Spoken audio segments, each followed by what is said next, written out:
at least until what happens next week if we see a return for Hame Sele.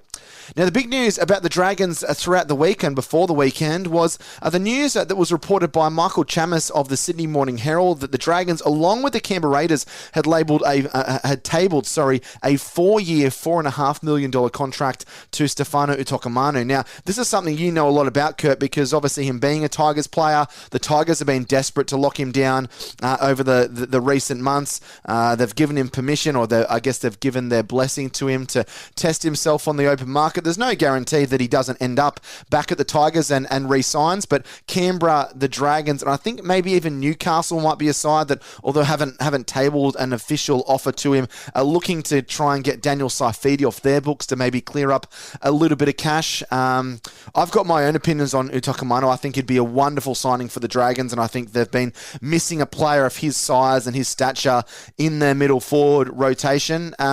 What do you make of the situation? And I guess if you're putting your Tigers hat on, Kurt, is there a scenario where you see him staying at the Tigers kind of post 2024? Look, from what I understand from sources within the club or around the club, is that he's almost gone.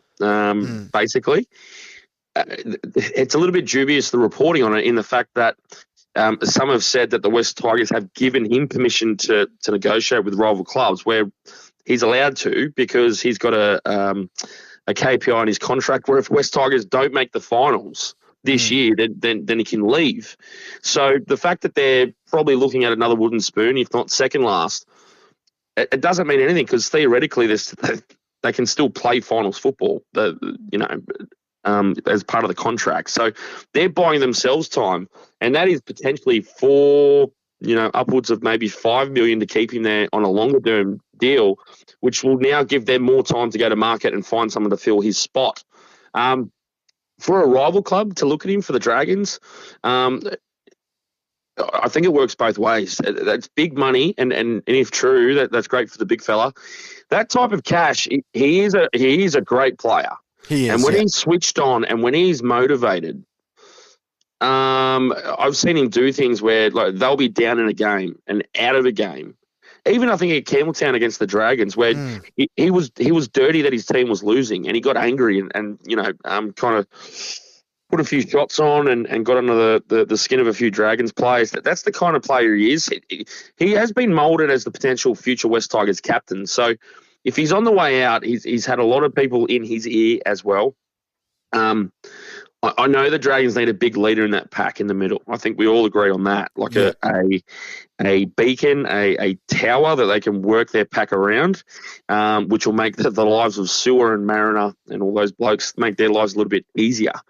It's an interesting one for that money. I think his best football is probably at the end of his next contract, which will be when he's about 27, 28.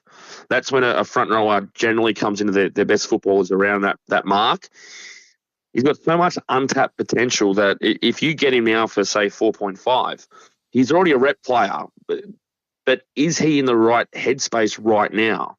Is he the leader of your pack now? And I think I asked the same question about Fanua Blake, where there is a lot of people around Utoikamanu, the same as Galvin, including Galvin's family, and apparently that's been lulled for now, but watch that space apparently as well. So I think if you get him, there's no downside, because he is on the way to being one of the game's best props already, and it's exactly what the Dragons need: fresh legs, a big body, and the potential that if you lock him down and he likes what's happening at the Dragons, and they become a top four side down the track, I mean, he just writes his own check for the next deal at the Dragons. So there's no real downside to it. I just, the only question mark is he going to be ready and prepared to play his best football as soon as he hits the ground running at pre-season for the Dragons? I think he can. I think he just needs to sort out a few things off the field.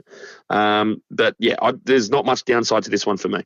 Yeah, I think it's a good signing, and I think what we've seen in recent years in the NRL is there's not a whole lot of quality props, and I think when you do see the quality props, when you see guys like